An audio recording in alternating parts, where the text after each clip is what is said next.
Misconceptions. Fallibilism is the stance that we can always be objectively wrong. This means there is something to be objectively wrong about. So it implies realism, while at the same time rejecting relativism. The idea there is no way of being objectively wrong, and also dogmatism, the idea that sometimes, about some things at least, one cannot possibly be wrong because one has found the final truth. This idea that it is possible to get to the final truth, that the truth is manifest, as Karl Popper said, only ever leads to tyranny. That may seem like a bold claim, and it may be, but that does not make it any less true. And yes, I said true there, because there is nothing about this stance that rejects truth. The opposite. It is just that we can never know we have found the truth. But our best explanations must contain truth, for if they are good explanations, then, objectively, they solve a problem. They work, but they can only work by saying something correct about the world, something true. But they will always also contain misconceptions. We are fallible, and no single theory can possibly describe everything. In other words, every theory, every explanation is a misconception. David Deutsch once said that it would have been better for the broader understanding of the process of science had we all long ago agreed not to call theories theories, but rather misconceptions.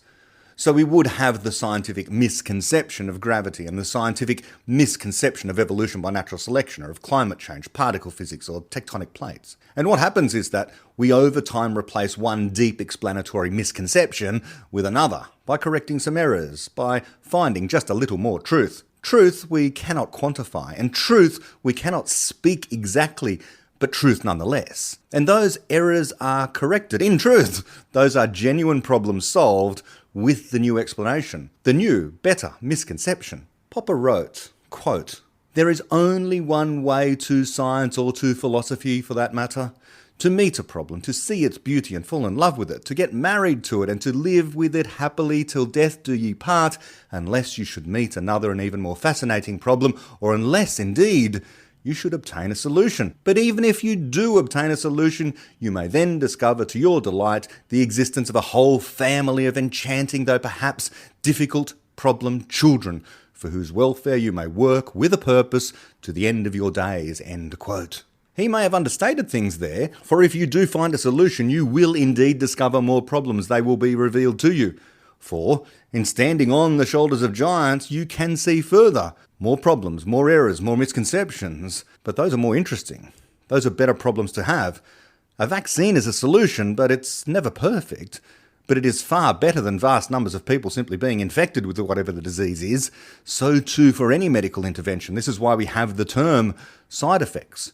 New, better problems. So your hair fell out and you felt quite tired and ill, but you did not die from the cancer.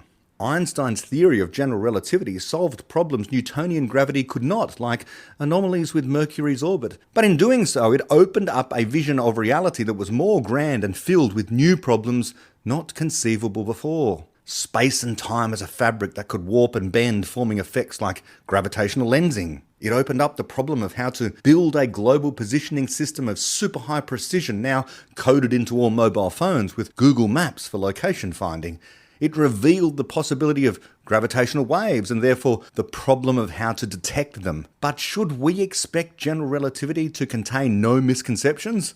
Quite the opposite. It too must be a misconception. But how? We do not know, only that it must be because it cannot be the final word.